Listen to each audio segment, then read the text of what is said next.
This is the old bench. We're going to see if we can do a restoration, see how well it would sand up, or put a new ply surface on. But I'm going to try sanding it back, and yeah, it'll be a bit of a weird colour, but I think it'll add character to it. So anyway, this is the project that we're going to have a go at.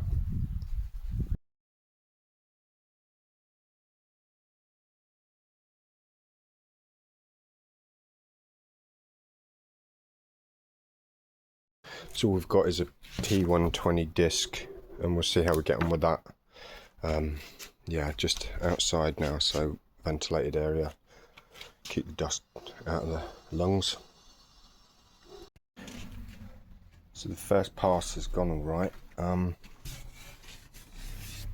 It'll make a nice smooth table. Just going to varnish it down. And I've just got to get an awkward nail out. That would annoy me if that's left in there, so yeah. It's come up quite well. There's a nice little patina going on. I've filled the holes. I just thought, why not just fill it, give it another final sanding, but it's got this stained look, so it's a bit rough and ready. I've bothered to sand the rest of it, but I don't know yet if I'm going to do the whole thing, because it's for inside, and I quite like bare wood for desks, but obviously not for a surface. I think we're ready to pretty much apply either this. I've got this sanding sealer,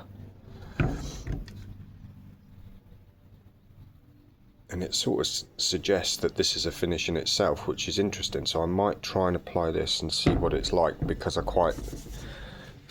it's too dry to work on as a desk, but I've never really had super results from varnish.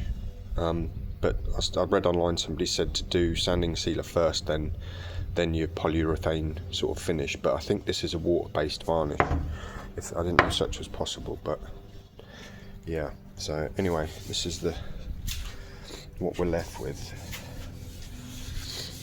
I could keep going at it, but I just think for the bench, what it is, I think it's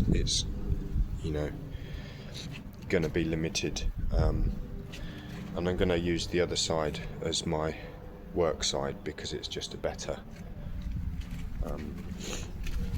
it's just slightly better, cleaner.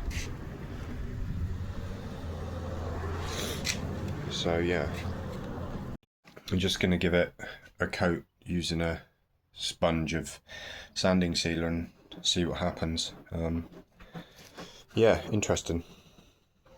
This is post sanding sealer, and then sanded back with very fine paper, and as it is, I could actually work on it like that. So another coat and then a wax would also work, but it destroyed a sponge with the first coat.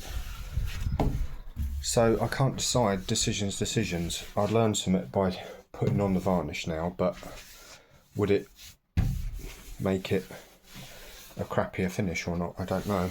I suppose I could try a test area, but a great tip is use gloves, because it keeps things tidy. So I might actually try this back and do a bit of a test with a sponge on the back to see if it's gonna look good.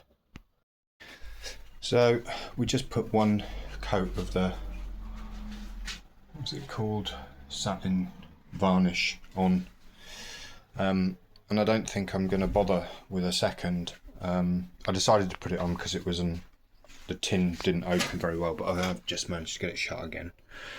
And I've pretty much done it all, and I think it is a little bit better,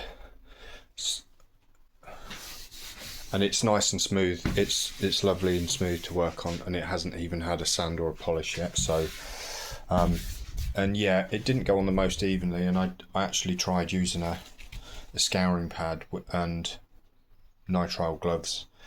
You don't need to, but it would have been extremely messy had I not have used gloves. But in the end, I used the one that disintegrated plus this one, instead of rollering it on. So maybe I'd have got different results, but I really enjoyed putting it on, and it went on quite well. So anyway, yeah, it's going to dry for now, and I don't think there's going to be another coat or much sanding at all, because I need to get on with other stuff really. So I'm very pleased with it, but that's the job.